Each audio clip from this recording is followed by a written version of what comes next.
Hey everybody, we are live. It is Rob Kientz with 𝑔oldsilverpros.com hosting the Tuesday Cowboy Medals live right here from the great state of Texas, where we take no BS. And we've got a lot to talk about today. Had a bit of a hiatus last week as we were worried more about the holiday and getting some other stuff done. So we didn't do as much content last week.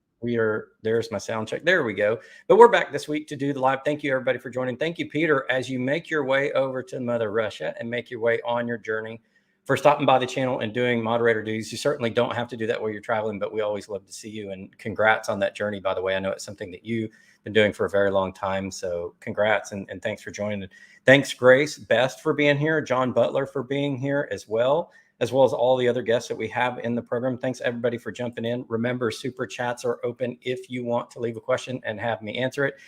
I'd be happy to do so. On today's broadcast, well, we do have a poll. Let's read that out real quick. How long before the point of no return on digital, social, and currency controls? Take your choice there on what you think it's going to be. I'm coming back to hammer on CBDCs and currency controls again, because it's moving very fast. As I've said, the last 2 years, we're in the quickening phase. Everything's happening fast. In fact, I think the news is coming out so fast that most people can't believe it. We're in the era of cognitive dissonance, and it's happening much faster than I think anybody anticipated. And I think even the alternative media is having a hard time keeping up with all of the events and everything that is going on. I think it's just a whirlwind, and there's a lot of stuff going on. The reason I'm harping a lot on the digital currencies is because that's the system we're going into. If you're into gold and silver, this is, of course, what you don't want to be into and why you more than likely go into gold and silver. So it's a direct tie into the channel. But more than anything, we're going through this big change, this big macro change. And the macro change is not just economic, it's cultural, it's social. It's the end of the Western era and the end of the US in the current system as it is currently constructed. All the things that we've been talking about the last 3-4 years, with this being the last big economic event before we have a reset of the currency system and even a reset geopolitically and culturally within our country, I think is true. And I think everybody's seeing that now. And when we started coming out in April 2019 as one of the, maybe not the first, one of the first that talked in detail about the IMF and BIS plan to implement worldwide digital currency, get rid of cash. And then as they begin rolling out the CBDCs and everything that's happened along with, FTX and Binance and all of the crypto space, you can clearly now see that what I talked about 4 years ago is now starting to come to fruition. We've had a demonization of the cryptocurrency complex as well as the exchanges. We've had the SEC and the CFTC and other regulatory bodies come out and speak against cryptos. We've had banks shut down that had crypto connections. We've had banks now not doing business with cryptocurrency companies. I'll give you an example. I was going to do banking with Wise in order to receive an international money transfer. And because I was receiving this from Kinesis, from my Kinesis account, it took a long time for that to process. And Kinesis is not even a cryptocurrency. It's backed by gold and silver. But anything crypto related right now there's some roadblocks here in the US. That being said, there is a huge move to adopt not only cryptocurrencies, but asset-backed digital currencies. And I think there is another huge move to get into gold and silver. And that's really ultimately what our channel is about, is alternative forms of sound money that are related or tied to gold and silver, whether it be gold and silver itself, something like gold backs where it's gold infused with money, or ABDCs. Any which way we can spend gold is something that we pay attention to here. We always prefer in physical form, but if the only way to send money is to use an asset-backed digital currency, and that's the best way to do it, or even a cryptocurrency, then maybe that's something that we need to explore. All right, on with the presentation today. Name of the presentation is WEF Promotes Digital Currency Controls on the Population. We're going to give you the reason why. We're going to start with the population first. I got tons of news for what's going on in the world. California seems to be like it continues to go further down the dumpster fire route. And we're going to talk about that next as we go to really an astounding story here off of Zero Hedge. Wait, I'll get to the California in a second. But I want to talk about cash-strapped customers, cut back on toilet paper and toothpaste. They're not able to buy the basics anymore. It's not that they're not buying expensive cars. We've seen the housing market roll over. We've seen the car market start to roll over. It's not just the big ticket items.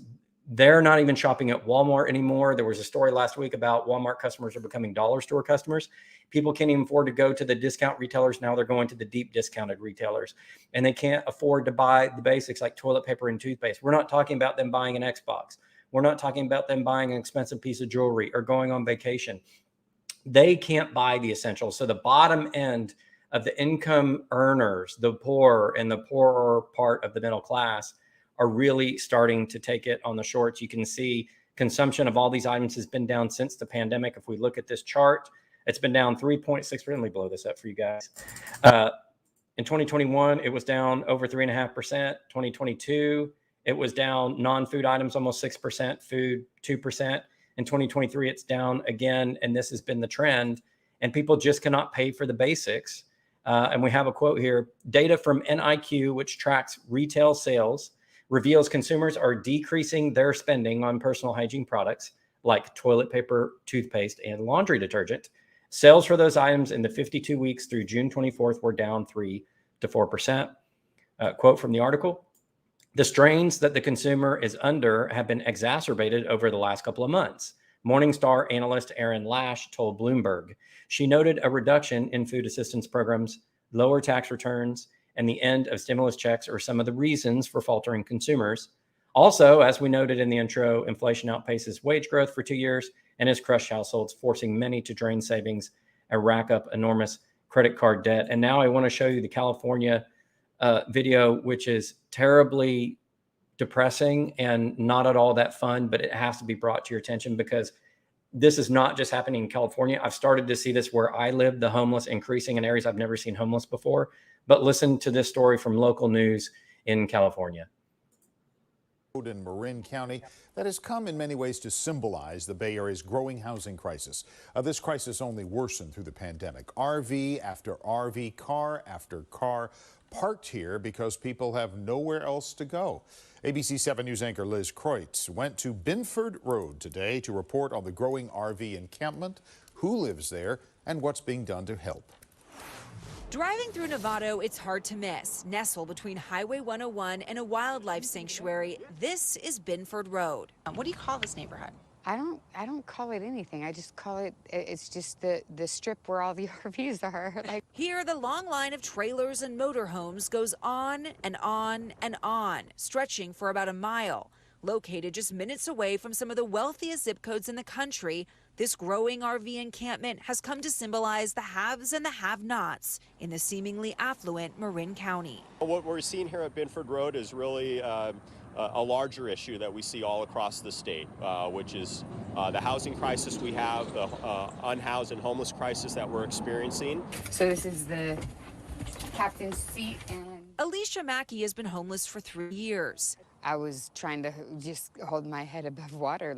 I was in Sonoma County. So a month ago, she moved south to Binford Road. So what do you want folks to know about Binford Road? We're not bad people. We've just made bad choices, maybe. The county says there's roughly 130 vehicles now lining Binford Road and about 90 people who live here. And for many of those folks, they tell us it was the pandemic that was the tipping point.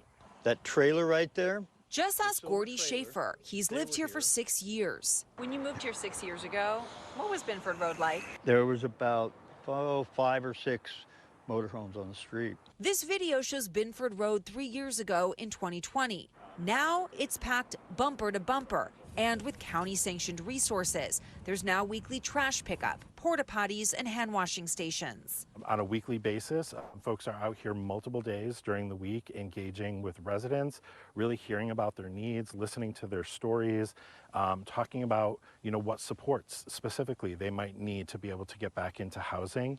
𝘮𝙁𝙁 Reese is the county's director of homelessness. Who are these folks? Folks who are here are our family members, our brothers and sisters, our aunts and uncles, our kids. These are our neighbors. The goal, they say, is to get all these residents into permanent housing. It's something Alicia and Gordy hope for too. What's your goal for 1 year from now? Oh, to be in my own place. To be in my own place and to have a job. I want to be out of here. I would like to be out of here. In Novato, 𝘲𝙁𝘾𝙊𝙀, ABC 7 News. So that is a really difficult story. And But that's what we see going around the country. And it's not only in California. Where I live in Texas, we've always had a lower cost of living till the last few years, when housing has literally tripled in 5 years. And I'm not joking. A 3-2 bedroom I used to renovate as a real estate investor, that I used to be able to buy for anywhere from $90,000 to $120,000 and build it up, or sometimes $150,000, depending on how new it was, and sort of rehab it and usually rent it out or flip it. Now we're going for anywhere from $350,000 to $500,000. So it's at least triple the cost. Rent prices in my area have more than doubled in the last 2.5 years. And so the cost of living for North Texas has gone up, because that's where everybody's moving. And not only that, there are so many people here, there's not enough housing, and some people are homeless. Some because they can't find housing, but most because they can't afford housing, even if they could find it. And so even in a relatively good economy in Texas, we still have a better economy, I think, than California. Is pretty safe to say. We're still having all sorts of issues with homeless as well. I'm looking at an article here from Bank of America and Wells Fargo. It says Bank of America has pulled a Wells Fargo and has agreed to pay $150 million in fines and $100 million to consumers for opening unauthorized credit card accounts, improperly charging extra fees, and withholding rewards, according to U.S. regulators.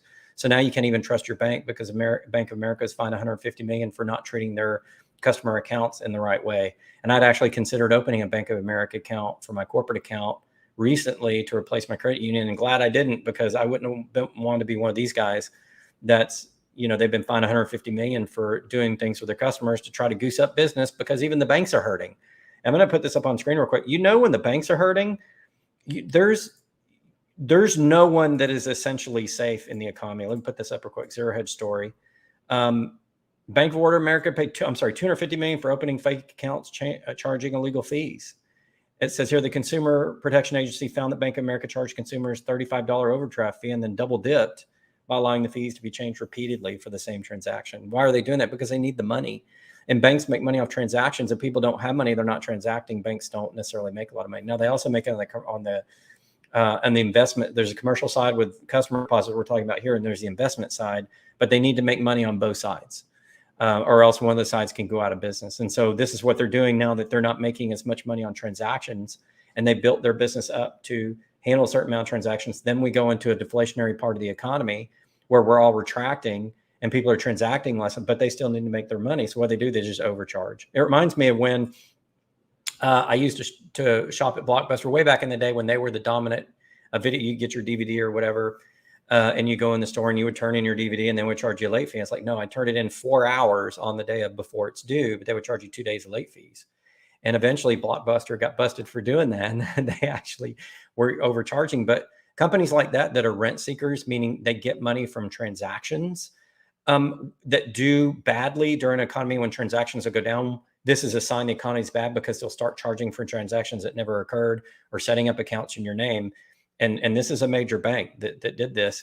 I wanted to talk about what's happening in the world because of all this. As the consumer burns, as the economy crashes, the world knows it needs to get away from the dollar. It's very obvious right now. The U.S. is going to crash and crash pretty hard. We already this spring had a bunch of bank failures, the second and third, and I think fourth largest in history, if I recall. Some of those were tied to the crypto complex, but some of them weren't. Credit Suisse certainly was not. And one of the ones in the U.S. was not tied. I think it was First Republic, wasn't tied at all to the crypto complex. So it's not just the crypto area of the economy that suffered. It's all over the economy, where Brazil has announced to move away from the dollar. So President Lula da Silva has kicked off his first state visit to China with a BRICS Bank event. It says the leftist leader went on to lament that everybody depends on just one currency, referring to the dollar, and proposed a currency to finance trade relations between Brazil and China, between Brazil and other countries. A Brazilian finance minister, Fernando Haddad, also traveled with the president to China, where he told reporters that Brazil would aim to create trade mechanisms for developing countries to bypass the use of the dollar. The advantage is to avoid a straitjacket imposed by necessarily having trade operations settled in a currency of a country not involved in the transaction. But that's also because the dollar is crashing. Now, this has made the news a lot around Twitter lately, and I think people are treating it as new news, although we talked about a long time ago. Russia, Iran, China, the rest of the BRICS are doing a gold-backed cryptocurrency. It's going to be an asset-backed digital currency. It's not going to be a central bank, a digital currency, a centralized one. It's going to be an actual gold-backed digital currency for facilitating international payments between the BRICS countries, and I guess anyone else who wants to participate in is approved. This has made big news this past week on Twitter. We first reported it a few months ago. Certainly this article is from January 17, 2023. It's not new at all, at least as of right this moment, that Russia, Iran, China, Brazil are all working on alternative currencies, and they're all working together under the BRICS umbrella, under that trade union, to form a currency union. In fact, I had an episode 2 or 3 weeks ago where I said trade unions form first, currency unions form second. What happened first? Belt and Road Initiative. What happened second? The currency to facilitate what?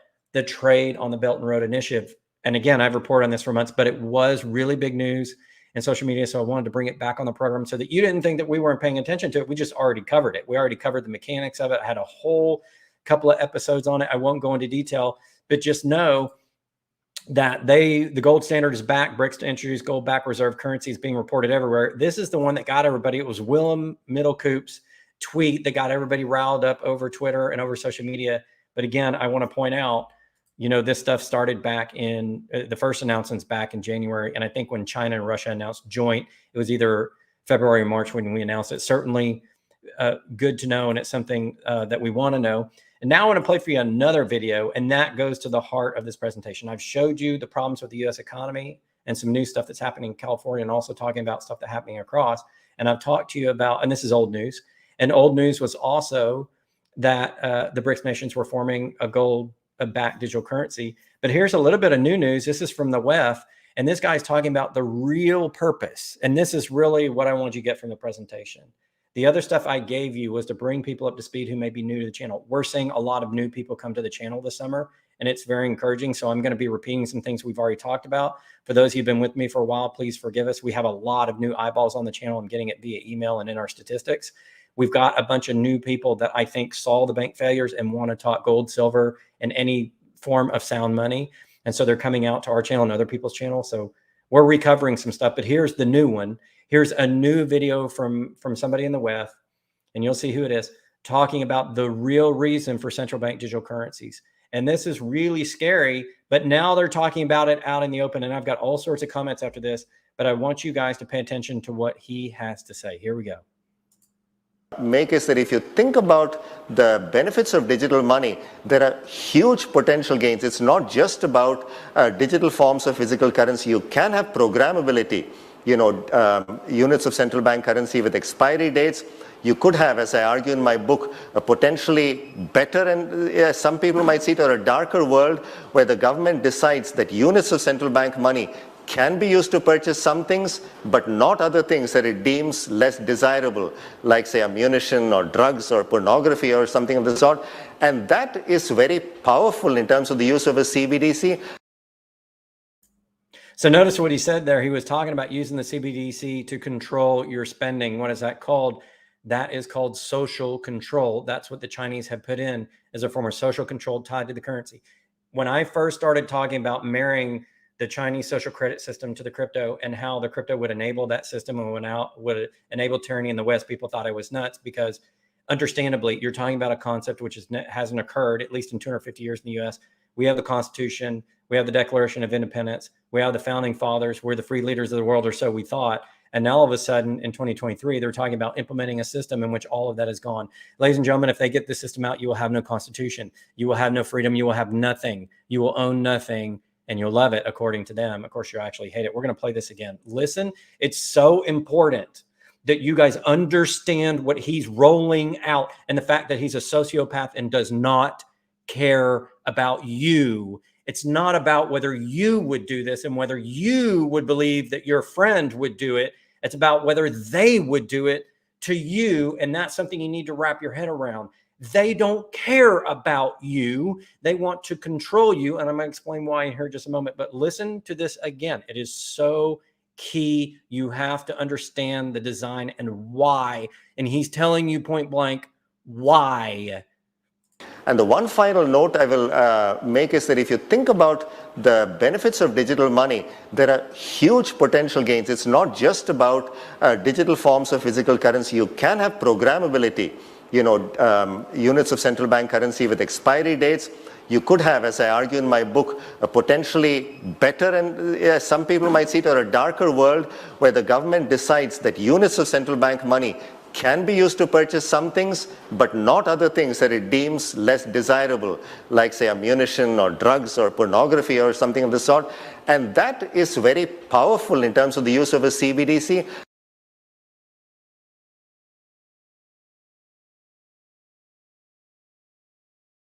Oh, sorry, guys, I was talking on mute. I want you to take a look at this guy and understand who he is.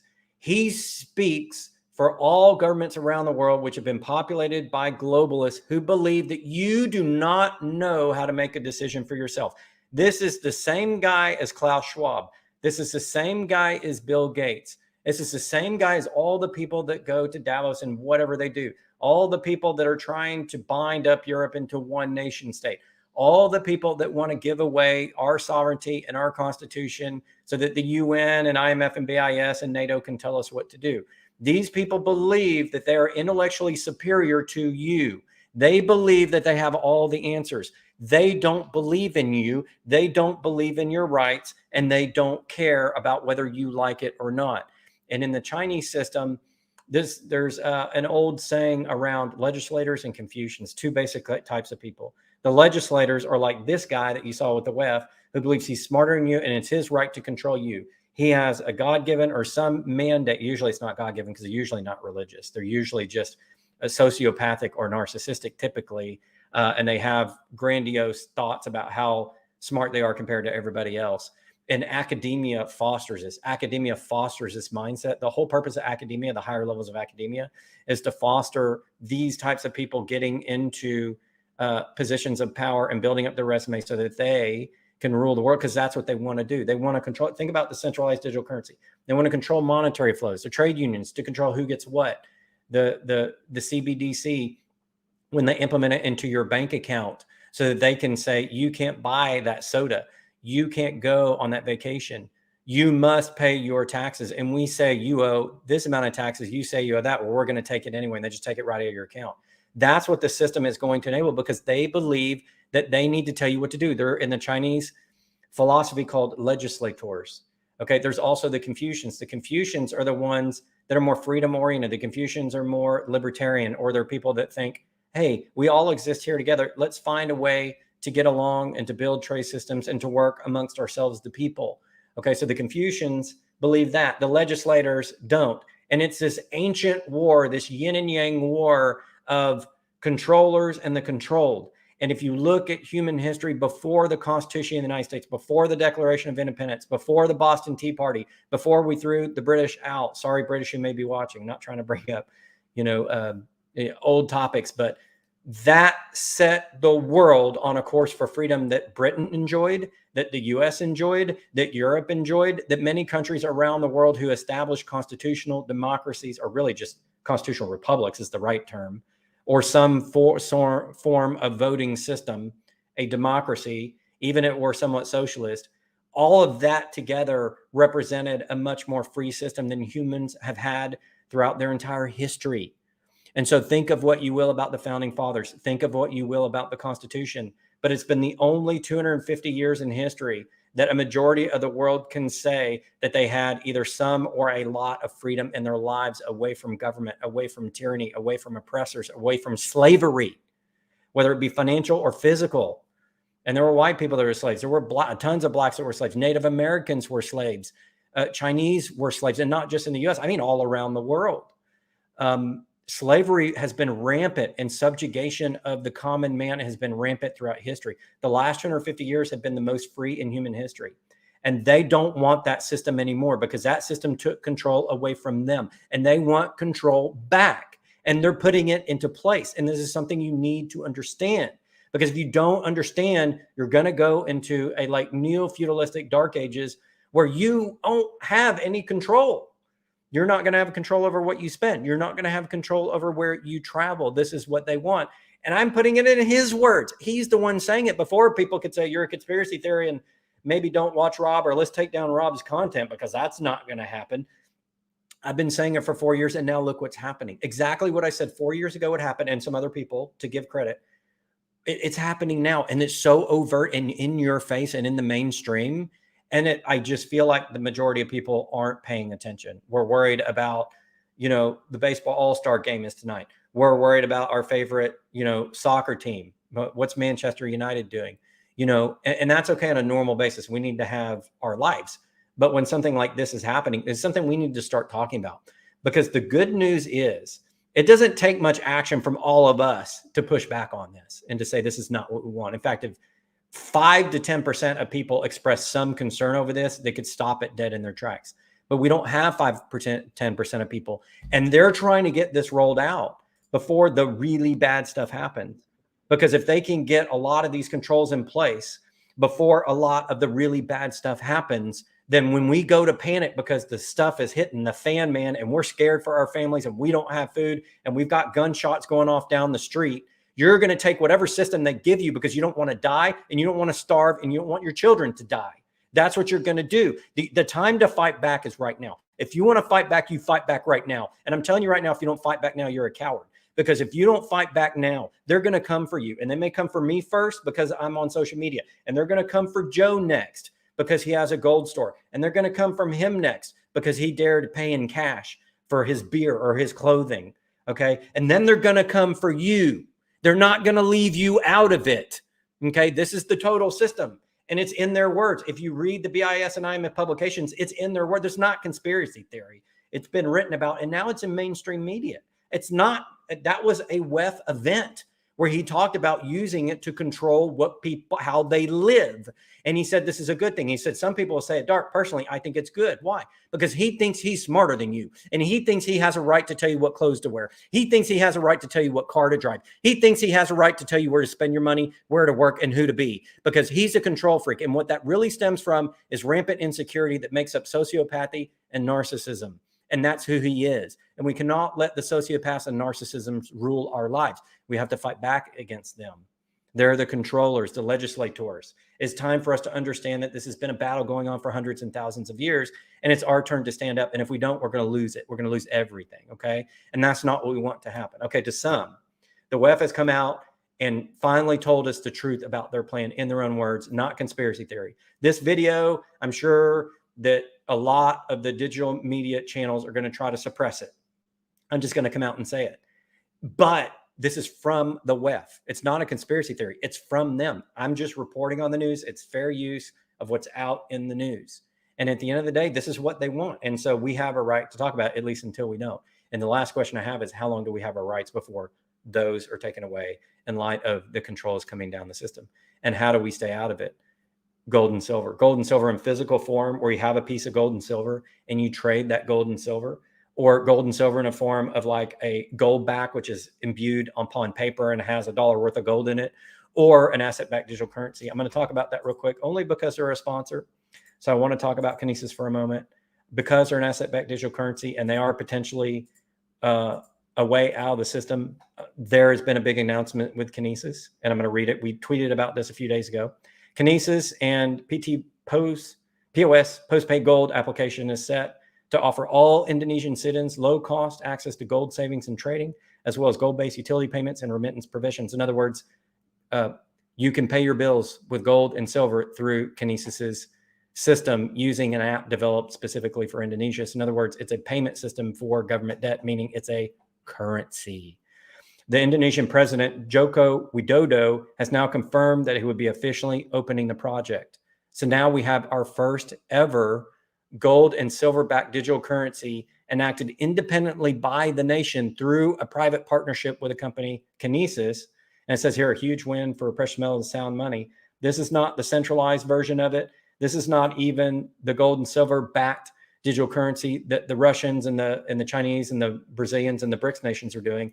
This is a private way to trade gold and silver. Again, I'm always in favor of using physical gold and silver. But if you need to send money overseas and your bank is like Bank of America and they're not doing what you think, or you're under a social credit system and you can't pay because the government won't let you, Kinesis could be a way to do it where you can't maybe send your gold and silver, or you can't send them a gold back in physical form. Kinesis may be that way.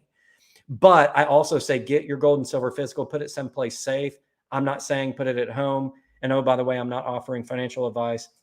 This is what I would do in response to the situation. We don't offer financial legal advice. Please do your own research, consult your professionals. Disclaimer on the screen, plus I'm saying it for those that follow our podcast or audio version of this. Please do your own research.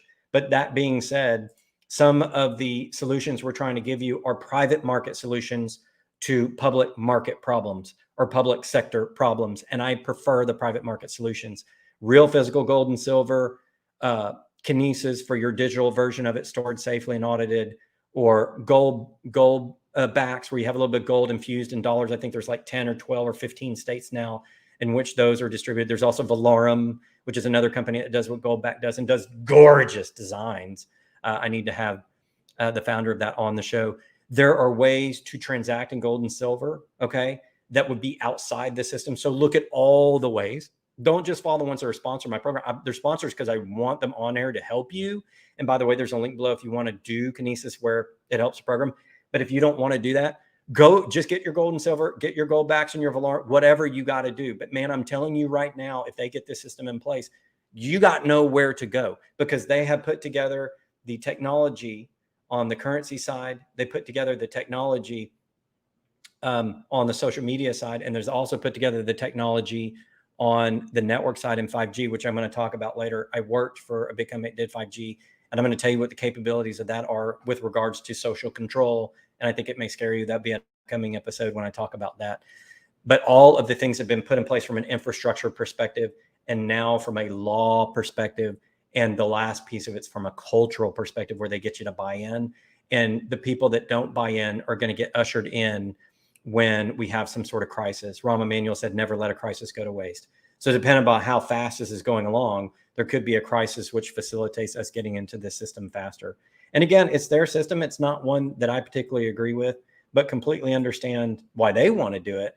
I just don't want to be in that system. Thank you, Jeff, for doing the donation earlier. By the way, super chats are open if you want to grab my attention. Definitely do one of those. I'll answer your question.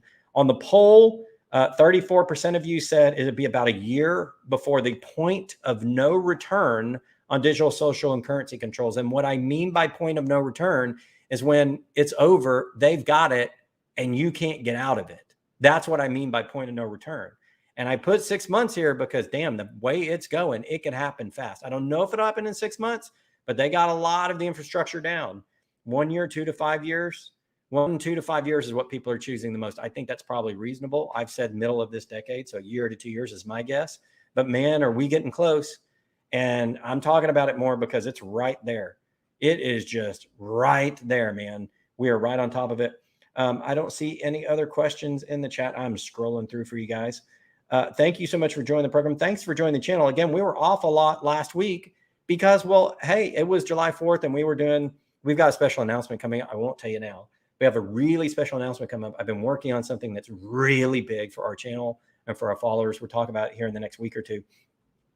And that's why I didn't do as much content. Plus, it's July 4th week, but wanted to come back with a pretty strong piece. And then Thursday, we're going to talk about some other things in the market you guys need to know about as well. And then, of course, Friday, we have our weekly market wrap-ups. Don't miss out on those. The weekly market wrap is where I took all this stuff that people used, that came to my channel, love me for. Instead of doing it 3 times a week, I did it 1 time a week, and I've got it very structured. We talk about the news of the week. We talk about the macro factors. We look at the gold and silver market, and we do the stock and flows of that. And I look at a chart. So if you want to know specific what's going on in the COMEX, what's going on with gold and silver physical trade, where's the economy going, I tie that all together into one report now and put it out on Fridays. And that's one of our more popular reports because that's what people came to know me for. And that frees me up to do the live and do our Thursday research piece and interview piece. I may have an interview this week. Stay tuned for that. All right, we're going to go ahead and wrap this one up. Thank you so much for everybody stopping by. Peter, on his travels, on his way to Russia, the motherland, and live over there. He's been documenting his journey for us. Thank you for moderating and being there for us even while you're traveling and contributing to the program. And thank you, everybody, for showing up today. And thank you, everybody, for supporting the program. You know, in summertime, things get a little bit less busy as people go out and, you know, do their hiking and I think the economy is so bad, people are staying in and not taking vacations. And we're getting a lot more views on our channel. That's another sign that people are staying at home, is our views are actually up over the summer when typically they're a tad lower. And so that's a good sign that people are, 1, paying attention to what's going on, and 2, they're really staying home. We could leverage that to build this community, guys, for sound money. And I think that we should. All right. Until next time, this is your host, Rob Keynes of Gold Silver Pro. Stay tuned to the channel. We got more. We're not stopping. We'll never stop. We're here until the end. Thanks, guys.